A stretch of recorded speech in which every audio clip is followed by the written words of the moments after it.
10 vent. First thing that we have to do is cover up the vent. That's a hole at the back of the cannon barrel. That will be where we place a fuse later, but all it's doing now is letting air into the barrel. You let air into the barrel, and anything that might still be there from the last shot is there, on fire, and getting fed oxygen. So what we need to do is we need to stop that flow of oxygen so the fire dies down just enough for us to reach in there and safely extract it. Will's covering the vent with his thumb to do just that. Search piece. Ben is using the wad hook. It is a two-pronged iron corkscrew that is used to twist around the inside of the barrel, hook onto that debris, and forcibly remove it. Sponge piece. Now listen very carefully. You hear that pop? That is Andy using the sponge properly. The sponge is not meant to soak the inside of the gun. It's meant to create a vacuum in the barrel. That pop is the vacuum being created. Nothing can burn in a vacuum, so we are 100% safe to load the powder now. Handling charge. Jumping charge. Load. Ram down charge. As you can see, once the charge has been run up to the front of the gun, I will retreat back to the box to do it all again.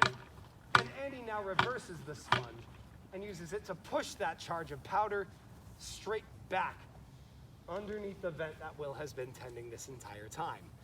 Pick and prime. Will now take a brass needle and he will shove that down the vent to puncture the bag of gunpowder inside, and he will lay down a quick little trail of loose gunpowder on top of that. We will be touching fire directly to that trail of loose gunpowder with what Jim is holding right now. That is called a lint stock, and it's made out of cotton cord soaked in potassium nitrate and vinegar. It burns slowly like a lit cigarette, and it's attached to a long stick. See, that gun will recoil when fired, just like any other gun. And when it recoils, it jumps back 8 feet. So if you are standing right on top of that vent to fire it, you will get run over. That's why we need that long-handled lint stock, so that we can all stand our distance from the gun when fired. So it looks like our way is clear. So if you do not like loud noises, now is the time to plug your ears. Gun crew, make ready. Fire!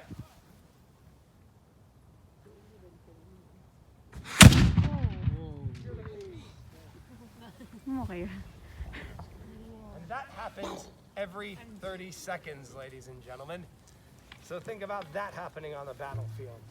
Not only is it smoky, loud, and confusing like the muskets are, but it's also much more terrifying. Secure.